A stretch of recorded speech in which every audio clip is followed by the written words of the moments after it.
ಬಹಳಷ್ಟು ಸಂಗತಿಗಳು ಗೊತ್ತಾಗ್ಬಿಡ್ತವೆ. ನೀನು ಲೀಗಲಿ ಹೂತಿದ್ರು ಕೂಡ ಇಲ್ಲೀಗಲಿ ಅನ್ನುವಂತ ಮಾತನ್ನ ಹೇಳ್ಬಿಡು.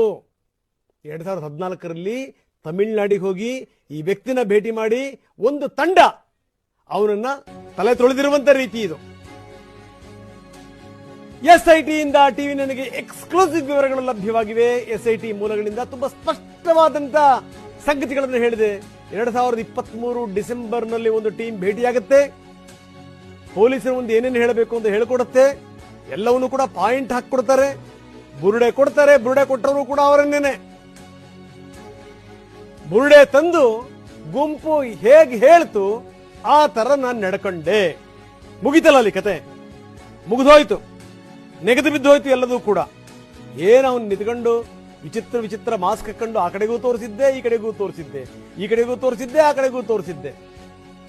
ದೂರುದಾರನ ಪ್ರಕಾರವೇ ಇನ್ನೂ 2 ಕಡೆ ಶೋಧ ಆಗಿದೆ. ದೂರುದಾರರ ಹೇಳಿಕೆ ವಿಡಿಯೋವನ್ನ ರೆಕಾರ್ಡ್ ಮಾಡ್ಕೊಂಡಿದೆ ಎಸ್ಐಟಿ ಮೂಲಗಳು ತುಂಬಾ ಸ್ಪಷ್ಟವಾಗಿ ಟಿವಿನಲ್ಲಿ ಹೇಳಿವೆ. ಏನಾಗಿದೆ ಘಟನಾವಳಿಗಳು, ಏನಾಯ್ತು? ಚೆನ್ನೈನಲ್ಲಿದ್ದಂತ ವ್ಯಕ್ತಿ ಅವನನ್ನು ಹೋಗಿ ಭೇಟಿ ಮಾಡಿದಂಥವ್ರು ಯಾರು? 2023 ಡಿಸೆಂಬರ್ನಲ್ಲಿ ಅವನ ಕರ್ಕೊಂಬಂದವರು ಯಾರು? ಪೊಲೀಸರ ಎದುರುಗಡೆಗೆ ಏನೇನು ಹೇಳಬೇಕು ಅಂತ ಅವನಿಗೆ ಗಿಳಿಪಾಠ ಹೇಳಿಕೊಟ್ಟಂತವ್ರು ಯಾರು? ಅವನಿಗೆ ಬುರುಡೆ ಕೊಟ್ಟವನಿಗೆ ತಲೆ ತೊಳೆದಂಥವ್ರು ಯಾರು? ತಲೆಯಲ್ಲಿ ಇದನ್ನ ತುಂಬದಂಥವ್ರು ಯಾರು?